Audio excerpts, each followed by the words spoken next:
what do you think about the book of Revelation? The Revelation is a book that can lead to kind of a hyper fixation on the book, or maybe a complete avoidance of the book because of all the different symbols and difficulty in interpretation. It's a book that can divide Christians among one another, and divide and separate into various camps in the way that Christians approach this book. How do you approach this book? What do you think of this book? Well, we've been looking at the book of Revelation for the past few summers, and hopefully one thing that you've noticed as we have approached it, and the way that we've approached this book, is to look at some of the grand themes within the book of Revelation, some of the main even ideas that all Christians can agree on, and then talk about some differences that might exist as we interpret this book. But in all of that, what are some ways that this book impacts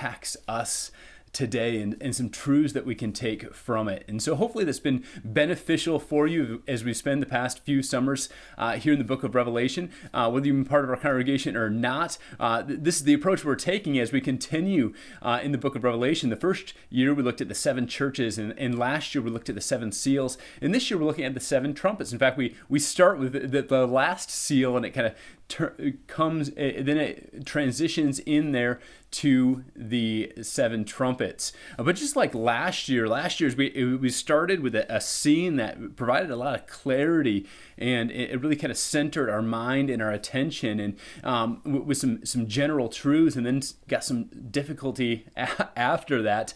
There's a similar type of thing happening with this year's series as we look at this grand scene here in Revelation 8:1-5, and then it starts to get into these trumpet judgments. And so I'm excited as we start up this series here in the book of Revelation. I'm excited as we dive in and kind of really wrestle with these truths. And one thing, as you read this passage beforehand, and I always encourage you, read the passage beforehand to prepare your heart for Sunday. But as you read it, I just want you to think about some of the uniqueness there in what's happening in Revelation 8:1-5. I don't want to spoil too much, so much there for us to unpack this Sunday, and I hope that you can make it out. Whether you're part of our congregation, or maybe you're curious about the book of Revelation, or maybe you're just moving to the area and you'd like to get plugged into a local church, this is a great time to join us as we're starting this new series. And so we would love to have you. We'll be spending the next several weeks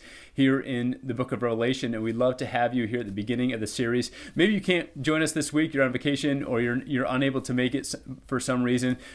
Please watch it online and join us the following week. But we'd love to see you this Sunday. We worship at 10:30 in the morning. We have a kind of fellowship time from 10 to 10:30, so come for that with coffee and just getting to know some people. And then our worship service is at 10:30, and we would love for you to join us as we worship our God together.